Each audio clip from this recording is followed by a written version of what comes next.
Now and then a transient gleam of sunshine penetrated the gloom in which the lives of the philanthropists were passed. The cheerless monotony was sometimes enlivened with a little innocent merriment. They reached the long-desired Queen Elizabeth at 20 minutes to 4 and were immediately ushered into a large room where a round table and two long ones were set for dinner, and they were set in a manner worthy of the reputation of the house. The landlord announced that dinner would be served in 10 minutes, and while they were waiting, some of them indulged in a drink at the bar. The dinner was all that could be desired. It was almost as good as the kind of dinner that is enjoyed every day by those persons who are too lazy to work. There was enough and to spare of everything to eat. The beer was of the best, and all the time, amid the rattle of the crockery and the knives and forks, the proceedings were enlivened by many jests and flashes of wit that continuously kept the table in a roar.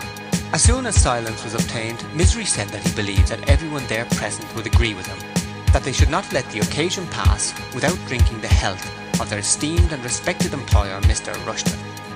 As for the new hands, although they did not know Mr. Rushton as well as the old hands did, he felt sure that they would agree that as no one could wish for a better master. Mr. Rushton rose to acknowledge the toast to his health.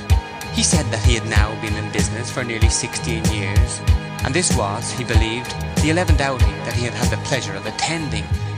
During all that time, the business had steadily progressed and had increased in volume from year to year, and he hoped and believed that the progress made in the past would be continued in the future. Of course, he realised that the success of the business depended very largely upon the men as well as upon himself. He did his best in trying to get work for them, and it was necessary, if the business was to go on and prosper, that they should also do their best to get the work done when he had secured it for them.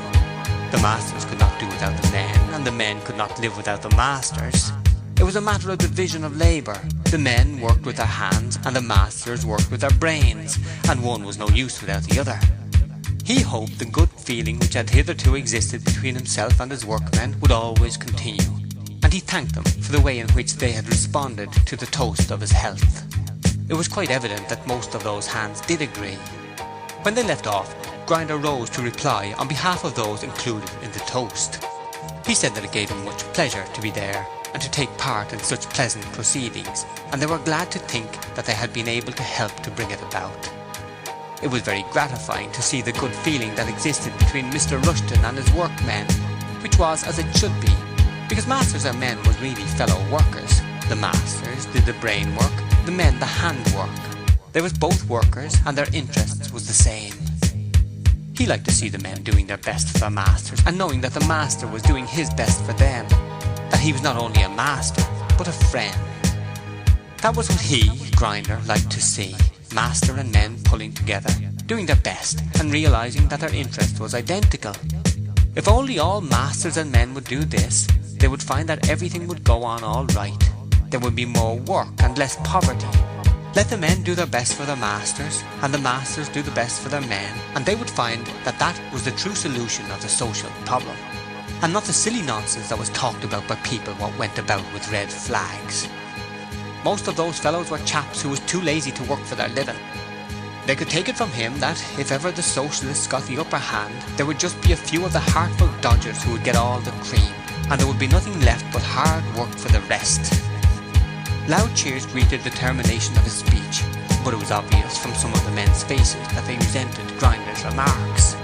These men ridiculed socialism and regularly voted for the continuance of capitalism, and yet they were disgusted and angry with Grinder. There was also a small number of socialists, not more than half a dozen altogether, who did not join in the applause. These men were all sitting at the end of the long table. They knew before they came that there was sure to be a lot of jolly good fellow business and speech making, and they had agreed together beforehand to take no part one way or the other, and to refrain from openly dissenting from anything that might be said, but they had not anticipated anything quite so strong as this. When the noise had in some measure ceased, Grinder rose again. "When I made the few remarks that I didn't know as there was any socialists here. I could tell from the look of you that most of you had more sense. At the same time, I'm rather glad I said what I did, because it just shows you what sort of chaps these socialists are. They're pretty artful. They know when to talk and when to keep their mouths shut. What they like is to get hold of a few ignorant working men in a workshop or a public house and then they can talk by the mile. You know the sort of thing I mean. When they finds themselves in the company of educated people, what knows a little more than they does themselves, and who isn't likely to be led by a lot of claptrap, and why then mum's the word. So next time you hears any of these shop lawyers' arguments, you'll know how much it's worth. The men were delighted with this speech, which was received with much laughing and knocking on the tables. They remarked to each other that Grinder was a smart man. He got the socialists weighed up just about right, to an ounce. Then it was seen that Barrington was on his feet, facing Grinder, and a sudden awe-filled silence fell.